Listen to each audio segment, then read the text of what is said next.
Hello everyone, Tawana Michelle here, narcissistic abuse recovery coach and mental health therapist. And today I'm going to talk to you guys about the 4F trauma responses. Some of you may already be familiar with these if you are in any social media trauma, narcissistic abuse communities, then you may have heard of some of these.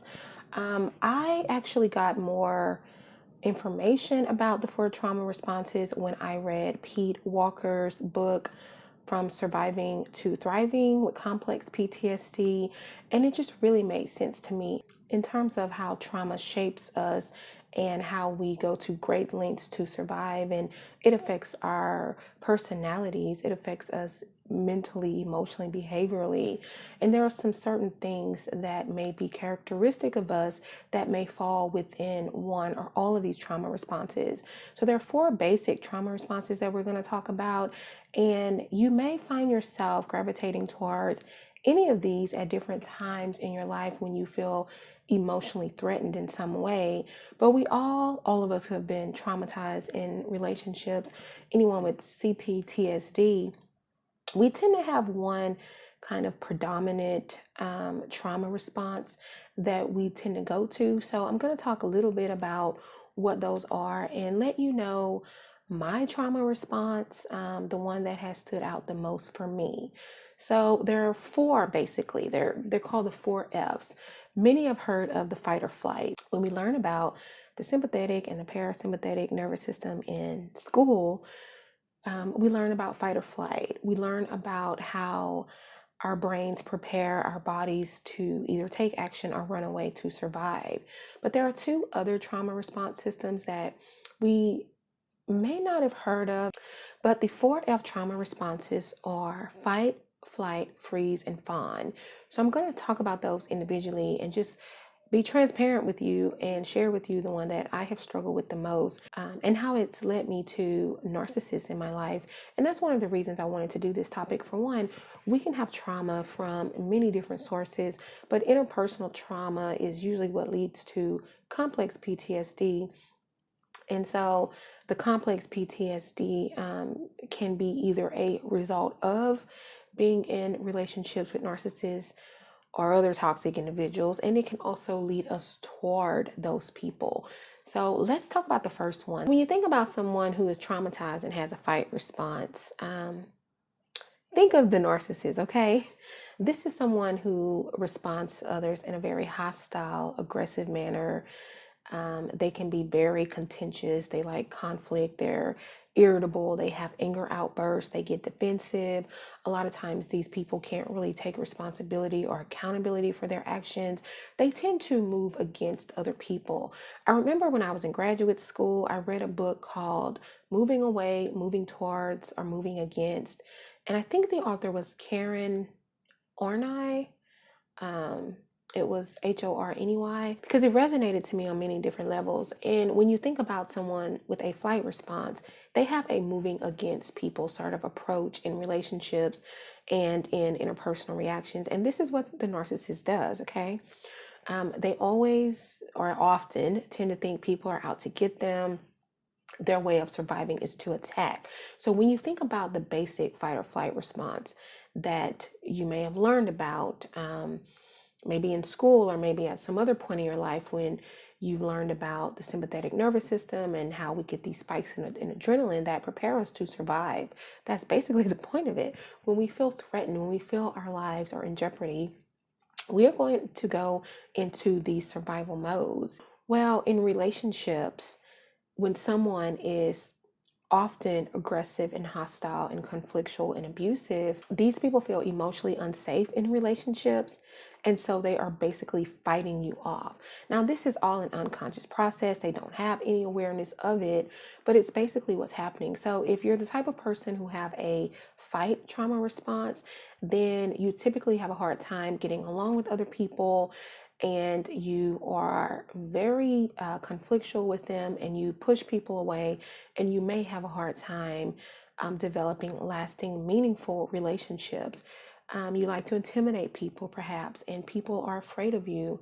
And so it may feel safe to be that way. And look, if your life is really in jeopardy and you are trying to fight off some predator, you need that. You need that flight response. We all have it, but we all have our go-to emergency response. And even in a life-threatening type of situation, some of us still may not be the fighter type. We might try and flee and run for our lives, or we might do some of the others that I'm going to talk about, the freezing or the fawn. So the second 4F trauma response that I want to talk about is the flight response. Now, if you have a flight response, then you tend to move away from people. You tend to be avoidant of emotional intimacy and close relationships. You feel extremely vulnerable getting close to others, and so you avoid that. And some way that people avoid relationships could be by overworking, it could be by substance use. Sometimes the flight type spends a lot of time in their head. Sometimes they are overthinking a lot. Sometimes they're pretty restless. They have a hard time sitting still because they're doers. Okay, if the flight response is the folks who are fighters, well, the flight response, these are the folks who are doers at all costs to avoid sitting still and feeling anything. So, or they're going to flee mentally, in a sense, if they are intoxicating themselves with substances so that they don't have to be present in their body. So it's either I'm going to check out mentally in my mind through some type of chemical, or I'm going to do something physiologically within my body that may also require me to be mentally distracted and focused. Maybe I'm working too much. Maybe I am obsessed with working out. Maybe I am constantly keeping myself busy and overly productive and overly performing and overly scheduling myself. Think about your perfectionists. They are running away from something. What are you running away from when you are constantly going and you can't sit still and you can't be quiet with yourself? And you have a hard time being close to others? It feels emotionally threatening, okay? It feels scary to do that. So someone who has a flight trauma response tends to be a highly anxious person. They have an anxious attachment style in relationships. You don't feel secure in vulnerable relationships. You don't feel secure with intimacy. It just doesn't feel safe to you. So you're going to avoid it. Now, that may look like avoiding people altogether, not dating, not getting married, not having those long-term relationships, but it also may involve being in those relationships, but not being fully present. Being married to someone, perhaps, but spending all your time at the office, spending all of your time involved in other things so that you are distracted in a way and you are not having to be close to anyone on an interpersonal level. The third trauma response that I'm going to talk about is the freeze response, okay? This is when we start to shut down. So when you think about an actual life-threatening event, many are going to, want to fight off their predator. Many are going to want to try to find an escape, trying to run away, because that's what flighting is about, avoiding and escaping. But the freeze trauma response is when you feel so absolutely powerless and helpless and hopeless that you don't see a way out at all. You don't see a way to fight off your predator. You don't see a way to run away from it or avoid it. So you basically shut down, okay? And what this looks like in relationships and in your personal life, you may get dissociated. Sometimes we have an actual out of body, out of mind experience where we feel like we're not present in our body. And this is why mindfulness and grounding techniques can be so helpful with those who shut down. Think about someone who becomes severely depressed, okay?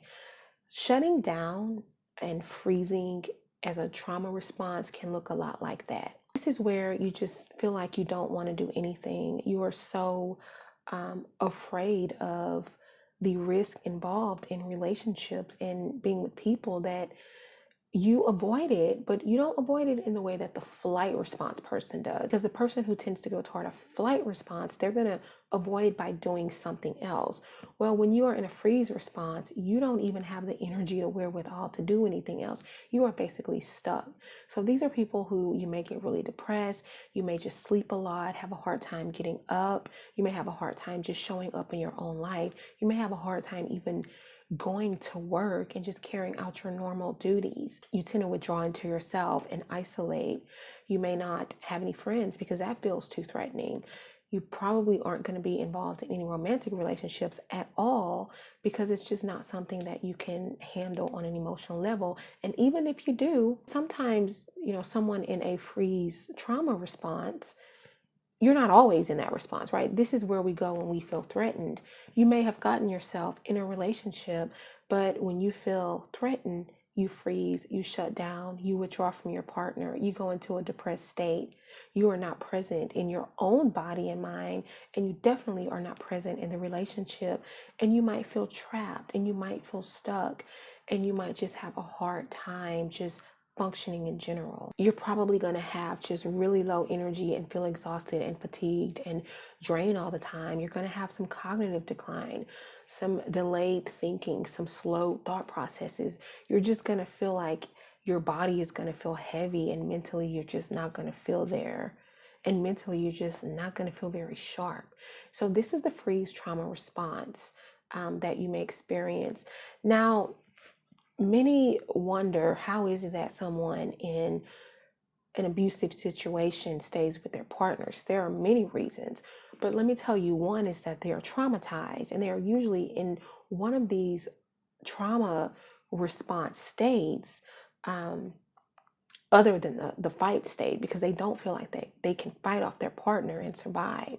So they typically go to a flight state where they get involved in something else and try not to think about it, or often, very often, they shut down completely and they don't have the energy. They don't even have the cognitive ability to come up with a plan to leave these people. They are afraid, they feel powerless, they feel helpless, and they feel trapped, and they feel like it's nothing that they can do. They are in a freeze trauma response. And the last trauma response that I'm going to talk about is the fawn response. So we talked about the fight response being associated with the narcissist. The fawn response is the codependent. This is the people pleaser. This is the approval seeker. This is the person who feels like, I can't fight you off. I don't really know how to flee. I don't know how to avoid this. I'm not at the point where I'm stuck and frozen, but maybe I can win you over. Maybe I can be kind to you. Maybe I can give in to your needs. Maybe I can make you see me and love me and like me. Maybe I can get the validation that I need from you so that I feel secure in myself, secure in this relationship, and I can in turn meet your needs so that you can meet my needs, and we can just live happily ever after. This is a trauma response that many of us who are codependents, this is my go-to, or this was my go-to trauma response. I am a recovering codependent. I am a recovering fawn type. And so I am learning to feel comfortable in situations where someone is unhappy with me, where someone disapproves. If my partner is upset with me for some reason, I'm okay with that. I'm comfortable now with saying how I feel, addressing problems and issues in my relationship with the understanding that the other person may get upset. And that's okay. It's not intentional harm. It's just that sometimes when we have tough conversations, it doesn't always feel good. And so the fawn is someone who tries to keep themselves safe by taking care of other people. But what happens is that, for one, you can never do enough. Okay, it's like you are pouring into a bottomless cup. Nothing that you do is gonna be enough for that person. Typically, if you're a fawn, you are trying to meet the needs of someone who is more of the narcissistic type, and it's not gonna make them see you any differently. In fact, the more you do for them, the more they are gonna feel resentful toward you.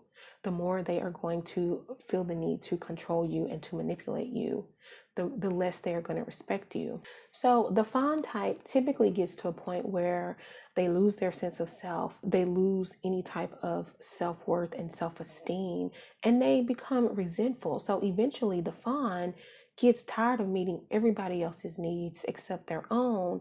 And then they can sometimes go to the extreme end of that. Sometimes you'll find the fawn moving all the way to the flight response type because they've had enough of being the doormat and taking care of everyone else. And then they go to, the opposite extreme.